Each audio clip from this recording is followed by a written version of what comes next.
Hello, it's Al, aka the Travelling Purple Belt. I'm here today to bring you a new YouTube series doing Jiu Jitsu gym reviews. The first one we're going to be going to is in sunny Cornwall. It's called Pure Grappling, mainly specialises in nogi. I'm going to be talking to the coaches, some of the members that go there. I'm going to get some footage, some rolls. Afterwards, basically I'm going to give a recommendation whether I think this gym is worth going to, if you're on holiday down here or you're local to the area wanting to start the sport. So yeah, let's roll. So I've just arrived at Pure Grappling in Penzance. This gym is unique, and I imagine what it's used to be like in the olden days, back before everywhere kind of went mainstream. It's spread out over a number of sites. The one we're at today is in Penzance, right at the bottom of the UK. It's the last town, I think, before Land's End. So this gym is the most southerly and most westerly gym in the UK, which is exciting. If you're like me and you get parking anxiety, pleased to see the first thing we're looking at, I apologise for the rain, is a nice clear car park, nobody blocking each other in. I'm here about 10 minutes early before the class starts, and there is even more parking up there. I apologise for the rain. So let's go in and see what's going on. So this gym is very old school. We're putting the mats out ourselves in a big school hall, getting them all down. They're really good mats, really good quality. Definitely do some wrestling on there. And we've got lots of space, lots of people, really good level here as well by the sounds of it, so that's brilliant.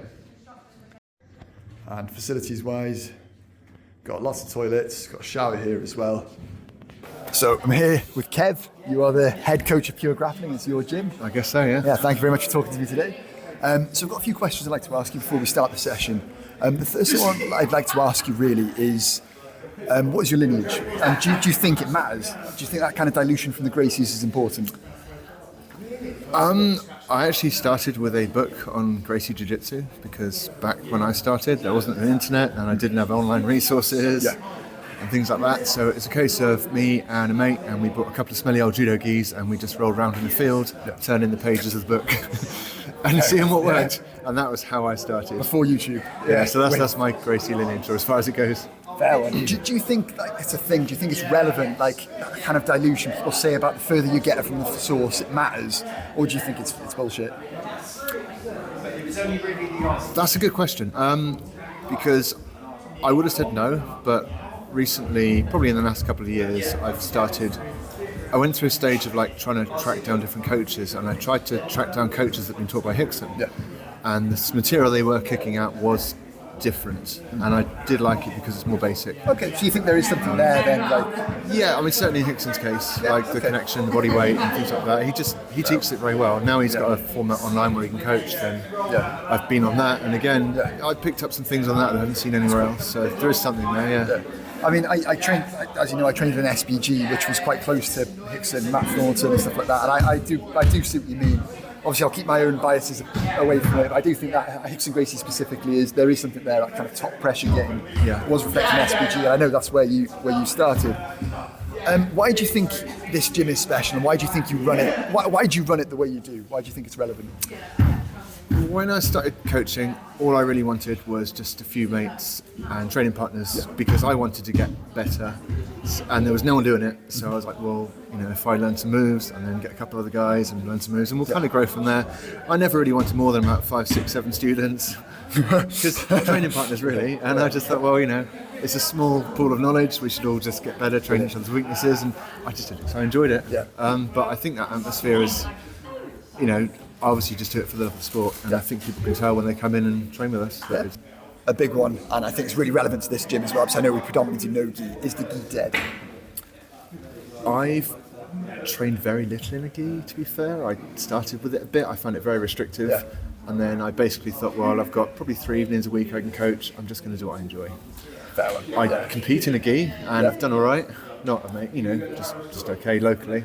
But I do accept they are different sports, but there's a lot of crossover. So, would you say no-gi transfers better to gi than gi transfers better to no-gi? I would say definitely. The amount of people that have come in and I found their games have been quite loose. And you get different pressures. You get like a tether pressure holding onto a gi, whereas no-gi you get that hugging kind of pressure, and that obviously works better with both. I agree. Brilliant. And last of all, if you could go back in time and give yourself any advice as a young upstart in jiu-jitsu, what would you say to yourself? Yeah, I ditched the traditional martial art. I basically do this because if you think about it, I mean, I do this now because I find it more fun than anything else I've done previously. Otherwise, I'd be doing that. So yeah, Brilliant, I would ditch that and I would just do this. And how many years are you into your jiu-jitsu journey now? Probably about 16, 17. 16, really? So when did you get the black belt? When I turned 40. I actually started when I was 26, but that was very, very slow learning because that was me and a mate in the field, and the traditional not using martial and not using the training kind of mythology that we use now. Yeah. Understood. Well, how do you keep yourself motivated in your 40s? Kind of keep training and rolling? Just the love of it? I get motivated just because I enjoy it and because I look at the guys getting better. I think competition's fantastic. You know that. Yeah, absolutely. I love sitting on the corner of a mat and like calling someone, and you can see it makes a difference. Brilliant. So that's cool. Yeah. Well, okay, let's go. Let's crack on. Thank you very much, mate.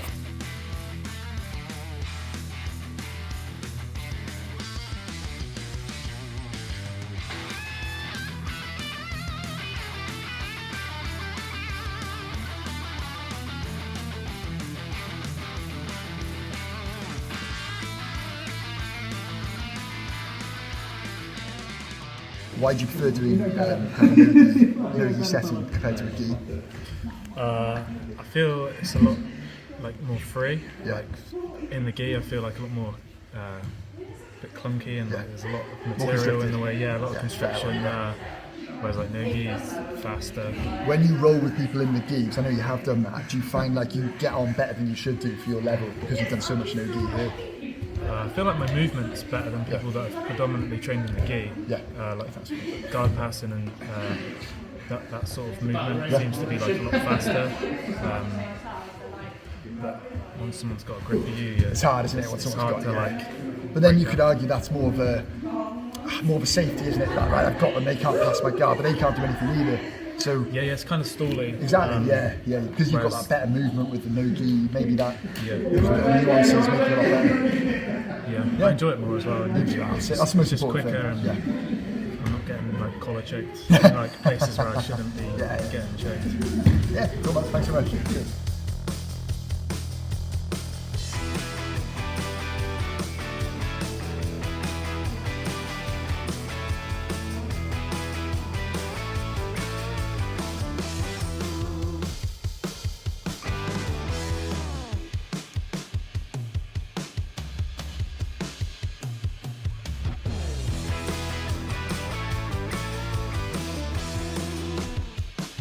Just rolled, you smashed me. How long have you been training for? 8.5 years. 8.5 years. You're a black belt under Kev, who we heard from earlier. That's right. And when did you get your black belt? I was there, wasn't I? Yeah, just before Christmas. Before Christmas, yeah. Good. Very well deserved, as everyone can see through the camera. Do you think lineage matters? Do you think it matters how far away you are from Gracie's? No, not really. It matters if you're good at jiu-jitsu, pretty much. That's a reasonable thing to say. We're going to see your lesson tomorrow when we're at the site, which is fine. We'll just get some questions now while we've got time. Do you think the gi's dead? I think it's very much alive. I like training in the gi. Yeah. Mixing it up. And do you want a week in the gi? Yeah, that's enough. Predominantly no gi, as obviously we can see from here. What do you enjoy most about jiu-jitsu? What do you think it gives to you? Problem solving mainly, keeping calm, never getting pissed off. Someone's standing on your foot. That guy called Albert does that a lot. Yeah, that is a prick apparently. Yeah. You can see, I'm sure people can see in the role as well, you're always just 1% better than the other person. You're just completely methodical. Yeah. You're not overexerting yourself. I think that's a testament to yourself and Kev that you're training, doing so much nogi, you just can't. There's no need to flap, is there? If you could go back, what would you say to yourself, like as a younger you doing jiu-jitsu when you're just starting? What advice would you give to yourself? Exactly the same stuff I had in my head anyway. Just get your head down. You're going to get smashed for years on end. Start younger if you can. That's literally it. That's the main thing, isn't it? Tap early. Tap early. That's good advice, bud. Yeah. That's good. Do you believe in warm-ups, or should people do it themselves? I think you should have a little flow roll, warm your joints up. I think mass shrimping across the mats is a waste of time. Just do it for like 2 minutes by yourself. Yeah. Turn up early, or stick the heaters on in the car. That's what I do. Fake warm-up. Yeah. Good. Brilliant. You heard that? Fake warm-up, everyone. That's the way forward. So last night, like you all saw, I was down at Pure Grappling in Penzance, one of their sites, for one of the nogi sessions. as I'm sure you are aware from the interviews, it's more of a predominant no-gi gym, which is brilliant. And it's still pretty unusual in this country to have that. You tend to get the mix of the gi and no-gi jiu-jitsu, and to have a gym that's more of a specialty, I think, is a real plus for them. Kind of facility-wise, it's obviously got its shortcomings, which I'm sure anyone that goes to the gym that will tell you. It's more ideal to have it a permanent location. But saying that, where it is in the secondary school, it's got a good toilet, it's got showers, it's got somewhere to refill your water bottle. The mats are a bit of a ball ache to have to pick up and put them away every time, but they get cleaned as soon as they're out. The mats themselves are really good quality and in really good condition. These are all little tidbits, like the parking is good, all that kind of stuff. All of that would be irrelevant if the jiu-jitsu was shit, and it's not. From seeing Kevs teaching, which will be displayed somewhere on the screen, he's really methodical. He focuses on movement, which I think is a massive thing in jiu-jitsu. When you go to lessons, all they're teaching you is, right, this is how you do a toe hold, this is how you do a guillotine, here's 3 kimuras. That's got a place, but you can't get to a submission. I mean, you can't finish a submission if you can't get to it. And that's what I love about Kev. And he talks, he says a little bit about how lineage isn't that important. And Ollie reflected that as well, the other black belt I did the interview with. And he thinks all that matters is what you do is jiu-jitsu. But then Kev touched on something, saying he's been looking a lot about the Hicks and Gracie stuff, which is obviously about as pure as jiu-jitsu can get. And he's regarded as one of the best ever. He also comes from an SBG background, which is where I spent a lot of time. And that is, unless I'm completely mistaken, it's Matt Thornton, then it's he's one of Hicks and Gracie's black belts. And again, you could say lineage is bullshit, but I feel like Kev is very good. I feel like Ollie is very good. And that has been disseminated down from Hicks and Gracie. So you could argue that lineage is legit. And I will ask Ollie about that later on today. So tonight is another no-gi session, obviously. And it's run by Ollie, so I'm really excited to go there. So, yeah, let's roll. Okay, we are here at site 2 of Pure Grappling, on day 2 of Pure Grappling video. As you can see, we're in another hall, different site. I'll explain all the details of where things are and when things happen in the last video on this. But as you can see, ample parking. Again, solves my parking anxiety, which is lovely. So yeah, let's go in.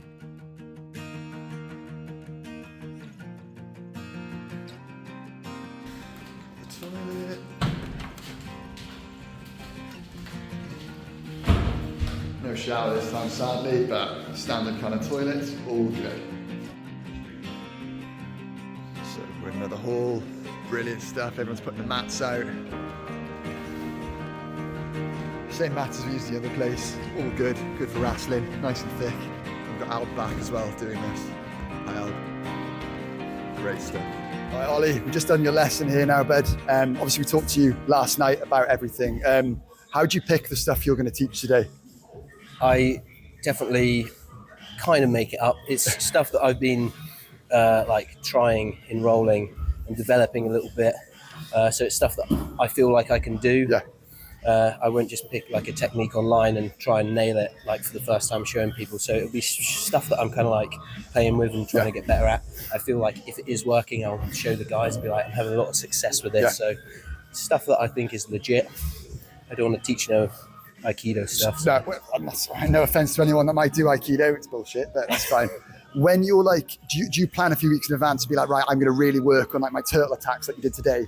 And then you're like, I'm going to implement them in rolling and then apply them. It's like to teach the class. Yeah, definitely. Yeah. And obviously we kind of like see who's coming, and I've got like maybe 3 things that I might do, and then I'll pick the one most suited for whoever's turning up. Gleaming. So Okay. it's like, it covers all levels really. Yeah, fair one. But yeah, it's quite fluid really. It's like whatever's good at the time really. Gleaming. There's one thing I did want to pick you up on yesterday. You said, I asked you and Kev the same question about lineage, and you were like, it doesn't matter, it's rolling. Kev was SBG, wasn't he, beforehand? And that is really quite a very Gracie orientated thing. So it's Matt Thornton's the black belt, then it's Hicks and Gracie. And I know you've obviously got your own views on that. That's absolutely fine. Everyone will have their own views.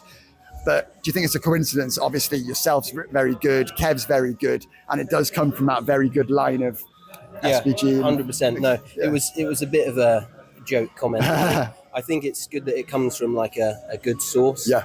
So, but I think It doesn't need to be Gracie necessarily. not Gracie. Yeah. They were obviously first UFCs, shit hot. Yeah. But like, just choose a good gym. It doesn't have to be a Gracie gym, stuff like that. So it's like, it's cool, and I like the fact that we've got like a solid lineage. Yeah. Obviously, Kenny coming from Kenny Baker as well. Yeah. So good. Yeah. Absolutely. So I do think it's important. Yeah. Just get some good training partners. That's it, mate. Exactly. Depends That's what how you serious need, you want to be. Like, I'm just doing it for fun, really. So. But then you say that obviously yourself, Bradley, one of the other black belts that trains here, they've competed at really high levels, and he's doing well. So, I mean, it could just be a coincidence that we just happen to be in a really good gym, and he maybe he'd have flourished anywhere, and people like Dan and stuff like that. Dan's fluking it all. Dan's just fluking it, yeah. Well, we'll have to talk to Dan, actually. He'd be good to talk to. But yeah, I don't know. It's hard to say. But I suppose that's the point of this is to find out, like, maybe if there is some truth to it, maybe lineage does matter. Or maybe if you just got good training partners, good coaches like yourself. If we had a better facility, we'd be way better as well. Yeah. If we had better mats, it would change a lot. The mat, well, yeah, I mean, you'd be thrown on these mats, and I've been in big jiu-jitsu gyms, and the mats are shit. And you know what I mean? It doesn't mean anything. You get thrown on these, and you're okay. So, fair enough. Now, Kev started in a field. That's what he said yesterday, yeah. So, grassroots. Literally grassroots, yeah, fucking right. Gleaming. All right, Ollie, thanks, brother. Cheers.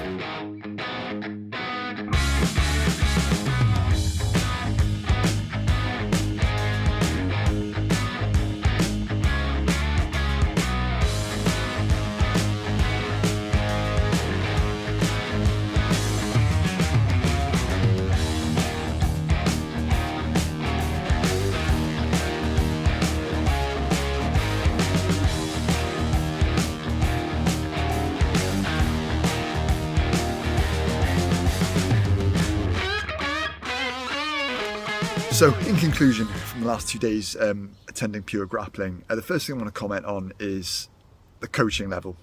I think Kev, like you saw in the footage, and Ollie, if we've got this displayed somewhere on the screen, they're very similar in their coaching style, which is obvious. Obviously, Ollie's one of Kev's black belts, very movement focused, not getting to that submission, not rushing to get to that submission, not focusing on 3 different Kimuras, for example. They're focusing on the movement patterns, the kind of real basic functional stuff, which might sound a bit boring to some people, but if you go to a jiu-jitsu gym and they're just focusing on doing a YouTube shorts of something really cool they saw, like reverse De La Riva sweep or something like that, they have a place. But I think to progress in jiu-jitsu kind of in the long term, and not just catch someone with a sexy submission, you need to know the fundamentals and the basics really, really well. And that comes down to movement. Ollie, as you can see, was really shit hot on that. And if you watch the roll we had yesterday, where he absolutely obliterated me, you could see he just needs to be a little bit better than me. And if you were to roll with Kev, if you were to come down, you'd feel the same thing as well. There's a roll I've either you saw earlier or I'm showing now on the screen of me. It was actually with Ollie's brother, the instructor's brother, and he's a really high level blue belt and he's about to get his purple belt. And although I was getting the better with him than him with some exchanges, admittedly I'm probably about 10 kilos heavier than him, like you could just see his wrestling, his efficiency in movement and the nuances he has is just fantastic. And that's a testament to his brother and himself and the hard work they put in at the gym. Considering it's a small gym and hasn't got, a huge amount of members, I'd like to say it's because they just do nogi. They get those real good kind of efficient movements. You're not relying on grips. It was all down to you to be as athletic, as efficient, as knowledgeable as you can without having to rely on the safety of having a grip. Admittedly, the other person can have grips on you as well in the gi, so there is a two-sided coin to it. Negatives wise for site 2 of the gym, obviously I discussed the negatives on the last video yesterday. The one in Gold Symphony is there's no showers there. That's obviously a downside, but it can be mitigated, I suppose, with a quick wash if need be. The mats themselves is a bit of a ball ache. You've got to put them out, put them back each time. They do get cleaned like in the other gym as well, which is really good. But like I said yesterday, none of that matters. As long as the jiu-jitsu is good, you can make do with these things, and it is there. As you can see as well, you get a free cauliflower ear draining service as well, which is what more could you possibly want? But in conclusion, would I recommend this gym? And the answer is yes. Not just to people that do no-gi, it's to anyone that does gi, wants to improve their no-gi, that is just visiting West Cornwall. Obviously Penzance is quite a way down the A30. But yeah, highly recommend it. I'd argue it's the best gym in the county. But we'll be going to the other gyms as well, and obviously you guys can make that decision for me. So thank you very much for watching.